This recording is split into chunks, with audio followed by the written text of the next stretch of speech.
Every project organisation will, of course, be different. But in this video, I want to look at a typical project organisation chart so that we can pull out of it some of the key features that will be common to many projects.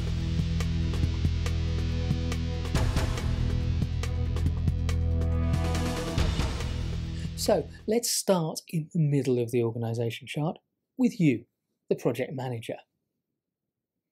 Your role, of course, is to manage the project, and once we've seen that your role is to manage the project, we've got to ask who's going to support you.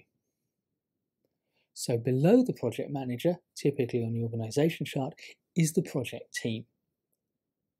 And depending on the scale of the project, your project team will grow or shrink, and as the project team grows, then you'll find yourself needing some structure within the project team. It's worth thinking in terms of a project team having two main elements. The core team, who are going to be present for substantial chunks of the project and get engaged with delivering the project for a substantial amount of time, and what is often called the extended team. People who you will bring into the project for specific things at specific times to do small tasks, perhaps.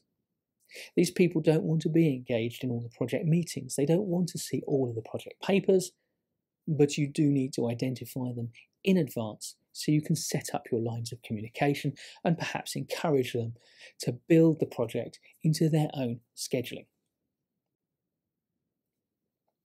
Above the project manager, typically, is the project sponsor. The project sponsor is the person who leads the project formally. The project sponsor acts as a mentor to the project manager and a promoter of the project, vocally and visibly advocating for the project, making sure that it happens and receives the attention and the funding it needs. The project sponsor will often sit on a project board. This may be a specially convened board to supervise the project, or it may be an existing governance structure within your organisation. Different organisations structure the governance very differently, but typically it's the board that is overall responsible for the project and delegates a large chunk of its day-to-day responsibility to the sponsor. In some organisations, however, the board doesn't just delegate its responsibility to the sponsor, it makes the sponsor responsible. Now, there may be higher levels of governance above the project board, but those are the key project roles.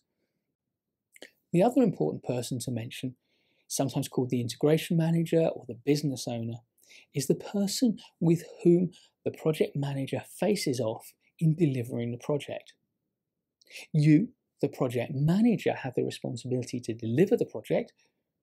Your opposite number, the integration manager or business owner, has the responsibility to integrate the project into the day-to-day cycle of business activities, and she or he will have their own structure to support them.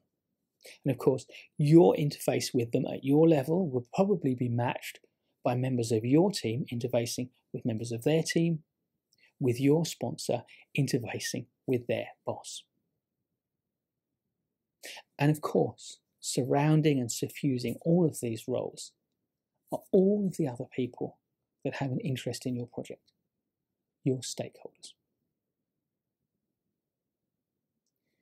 This is not the project organisational structure, it is a project organisational structure. It is typical in the sense that it represents most of the features that you're likely to encounter in most of the projects that you do.